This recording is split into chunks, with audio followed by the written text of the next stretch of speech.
Like, it's a personal trainer for your brain. I've never met anyone like it. He could hack anybody's phone in a matter of minutes. Who is that guy? Who can do that? Thomas is the most interesting man in the world. He's one of my favorite people on the planet. Inventor. Wicked smart. The master of cutting corners. If you had a dead body in your trunk, who would you call? He would get arrested immediately in a lineup. I stood in line to get his autograph. You know, his mouth can barely keep up to his brain. I don't actually know what Pablos does. A hacker magician. Man of the future. Future.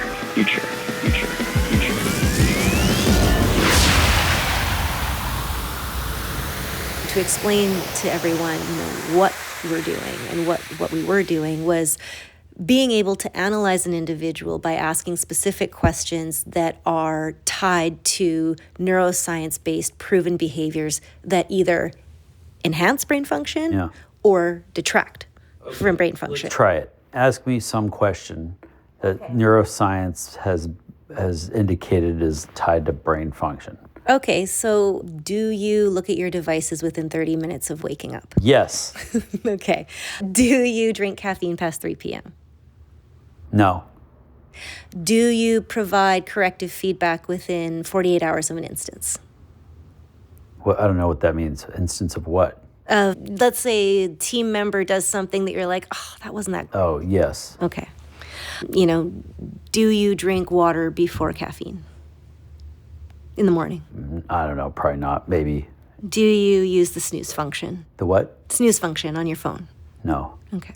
So we look at 5 key brain performance metrics. Okay. So, does an individual want to lower stress, improve energy, focus, mood, or sleep? Right. Okay.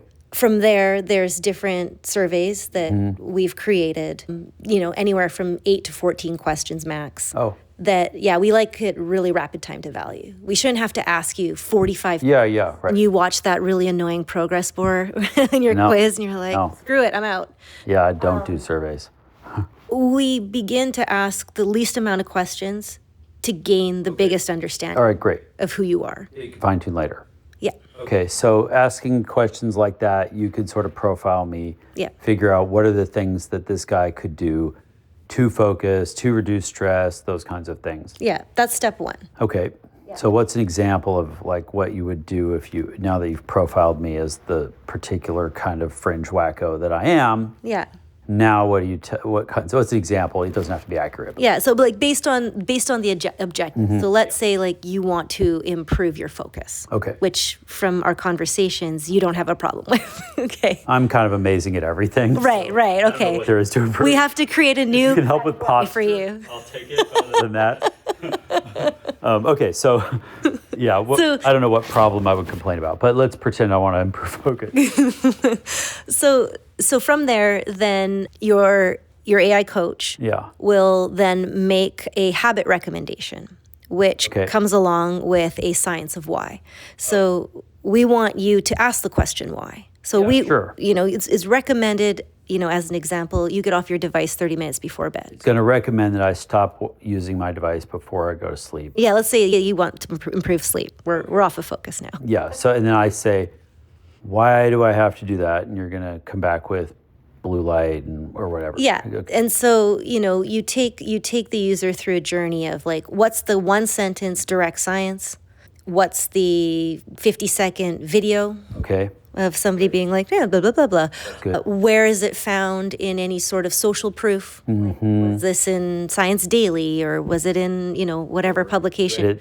Right. Subreddit. Who can't sleep. Yeah. Saying, it's amazing if you stop using your phone 30 minutes early. Yeah. Okay. And then, where is the peer-reviewed paper this is tied to? Yeah. And is that paper, properly funded, cited? Who are the researchers, what have you? So you can go down an information rabbit hole if you want. Cool. But we first start with... Great. Smart. I like that. Thank you. I do too, because I'm the one that wants to go down the rabbit hole. Yeah, some people do, and sometimes I do, and sometimes I don't, or I've been down that one before, whatever. Yeah. Okay. But it's great to like have it staged. Tweet, TikTok, YouTube, paragraph, paper, whatever. Exactly, yeah. And so then from there, based on you now getting maybe potentially a piece of information you didn't have before. Yeah. You make a decision to either accept that habit into your training or reject it. Right. Or you could skip it and push it for a bit. Okay.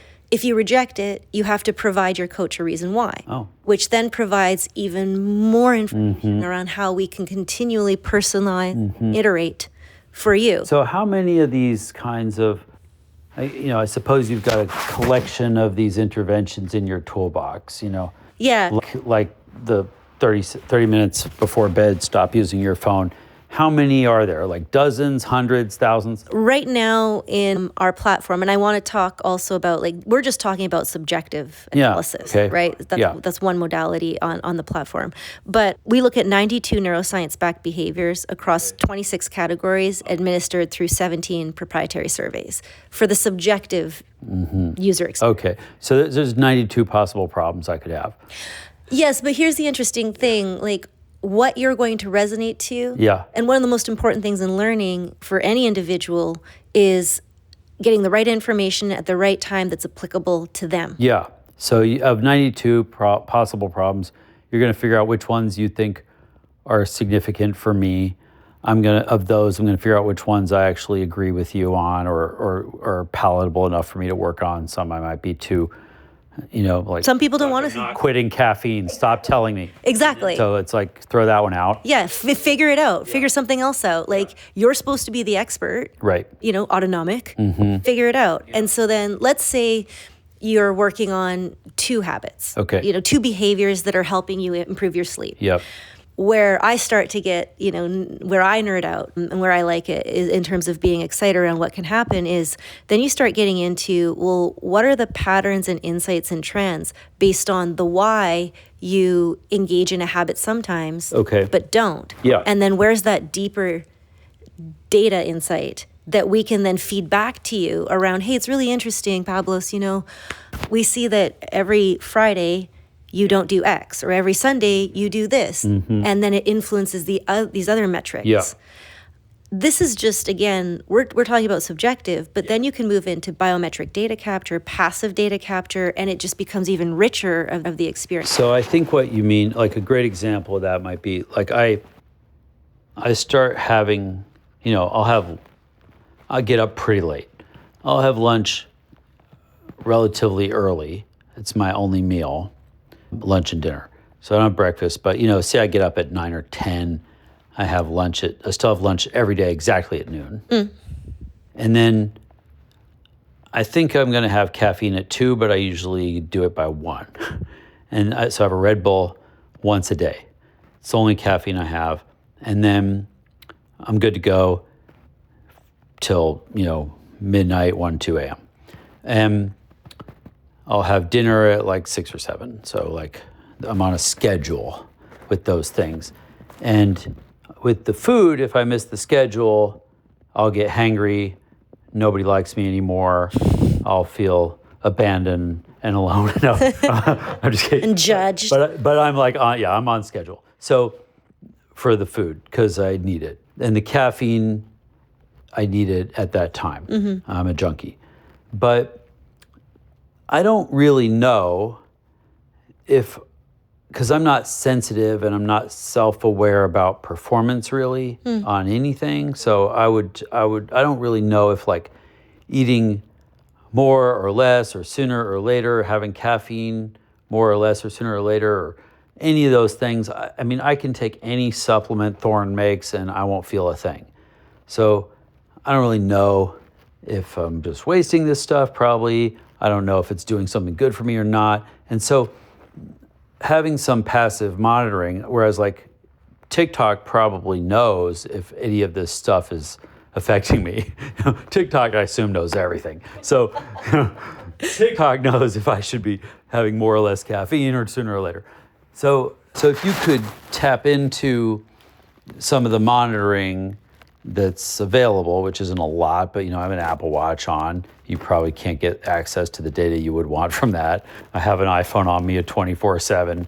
Probably you can't get meaningful data off of that. I'm not wearing an EEG yet, but I assume one day I will be. Coming very quick. Is it? Okay, cool. Yeah. That industry. Okay. So basically I'm rambling on, but basically the point is with active monitoring, you could start to correlate, whether these things I'm doing, these behavioral things I'm doing are affecting in positive or negative way the stress response or the focus or whatever we're going after. Yeah, so if we keep our conversation in the realm of brain performance and measurement of that, and we think of a scale, and at one end of the scale it's low fidelity, high adoption. And that's like your surveys, as an example. Yeah. Lower fidelity because it's subjective, but high adoption because it's really easy to get that to everybody. And then, at the other end of the scale, it's Neuralink implants. Yeah. Okay. High fidelity, low adoption. Got it. Then we think about what else is on that scale. Yeah. So from surveys, you can then move to heart rate variability. Yeah. So, a lot of people are wearing, those Bit or something. Bit, Whoop, what have you. From there, you could move into voice. So voice is actually showing some of the best promise for early detection of Alzheimer's. We're all talking on our phones. Mm-hmm. There's going to be apps coming out, absolutely, that can help predict, monitor, measure. Then we move into mobile EEG. So, the wearables that you can have out of the lab, like a Muse headband, Cognionics, that's kind of like an octopus looking thing that sits on your head, and everything in between, even, gaming, VR, it's all of those sensors are coming in for mobile EEG. So being able to measure the brain in that way. And then we can go into FNIRS, fMRI, so on and so forth. So that's the scale from low fidelity, high adoption to high fidelity, low adoption. Autonomic is agnostic to the system, the measurement system or wearable. Take anything you can get. Right. Because you want to meet somebody where they're at. And so our objective was to first prove it out with the surveys. Yeah. And then be able to begin to integrate with all of what's coming in the industry. Okay. So that platform that takes it all in. Yeah, that seems pragmatic. And so how far along are you with this now? Yeah, so we've got our first product in the market, which is that brain performance coach. We kind of explain the value prop like it's a personal trainer for your brain. Okay, great. And that's the subjective piece that we've just talked about. So you started out, so this is a logical extension of what you started out trying to sell to finance executives, pivoting into selling to tech people because they were apparently more open-minded. Way open, well, yeah, totally more open-minded. For better and worse. And then those people became customers of the popsicle stick version. Yep. And then you built the first kind of software version. Yeah. And that's kind of where you're at now, deploying that to more and more people. Yeah, and we also, so one of our incredible partners, Dr. Olav Craig Olsen, he runs the Craig Olsen Lab in UVic, is also one of the world leading mobile EEG neuroscientists. Oh. So he has one of the most cited papers in the world on proving out that Muse, that headband, is actually good enough to capture full readings from the brain. So we actually have an IP assignment from him. We're the only company that can commercialize his algorithm, and we've done a proof of concept of the next phase of our product suite, which would be being able to have a brain scan and then have a customized training based on different brain health biomarkers. And then Can you get those from like a single scan in a lab, or do you need to monitor these people over time, or what's that? So you would always want to monitor over time regardless. Yeah. So obviously we want to make this accessible and have it, you could buy a headset and run it on a Muse or So is a Muse headband actually, are people wearing these things in daily life and giving you data, or is that even that too big of a... They're not doing that right now, but what you'd want to do is you want somebody to do a brain scan usually 10 days to 2 weeks apart. So 2 brain scans to establish a baseline. Yeah. Because there's some things you can do that influence brain function right away, and there's other things that take time. Yeah. So we do that, and then what we did is then you can give people autonomic, they can use it, and they can measure their brain again and see how it's changed and improved. So the product now, if I'm a user, I sign up, I do some surveys, the thing tells me to stop using my phone. and then it gives me alerts to do things that are good for me.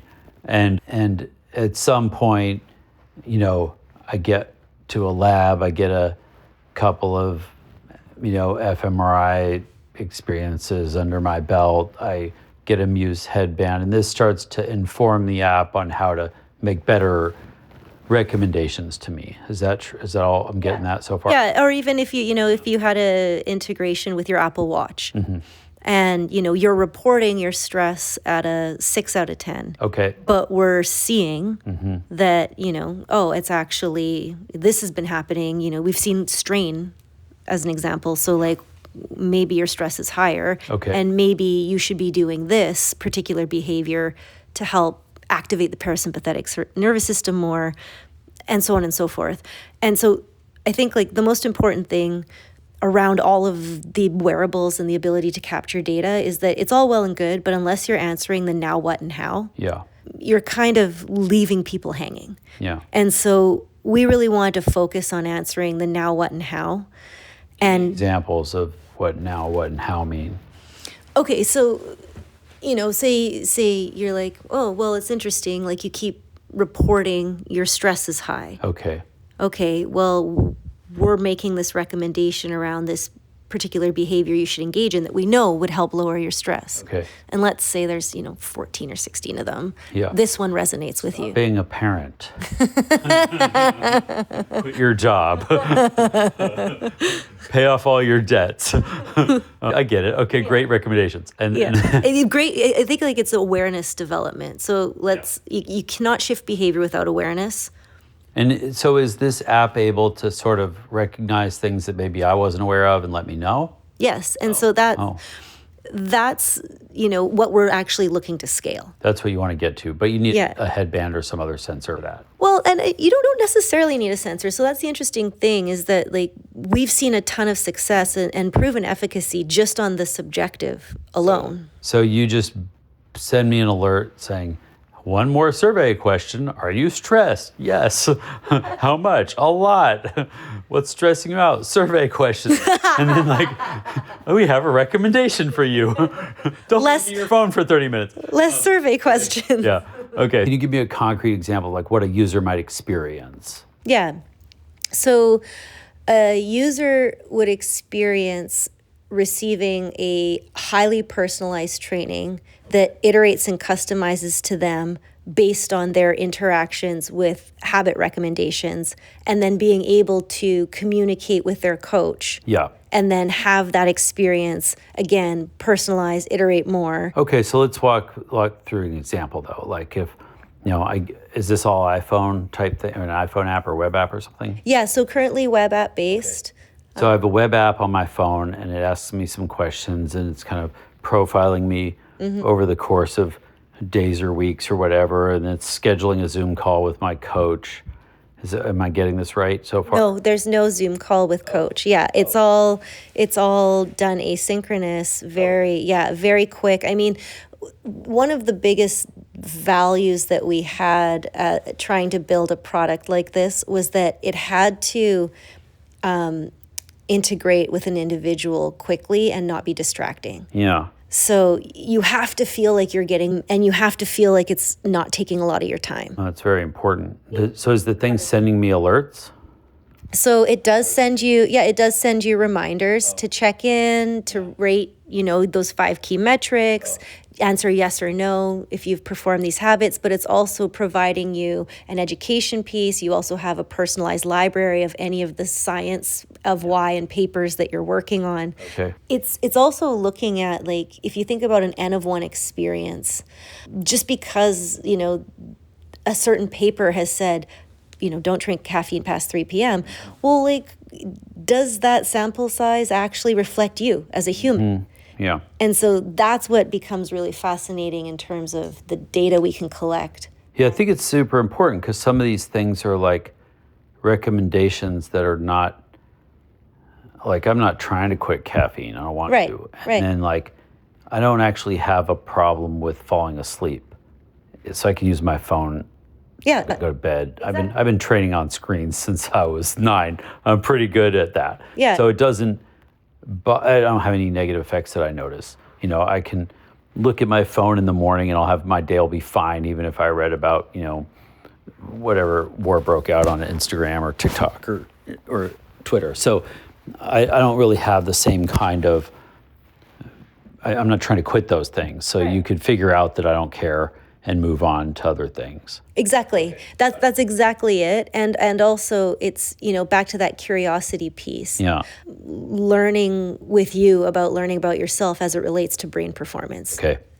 That's a really interesting interaction that occurs between you and AUTONOMIC. And right now we still have human in the loop on the back end. Okay. So very specific around who we went after to build our data sets to then start to train the models, and who was making these recommendations, and what is the information that is being shared, and what are the papers that it's tied to.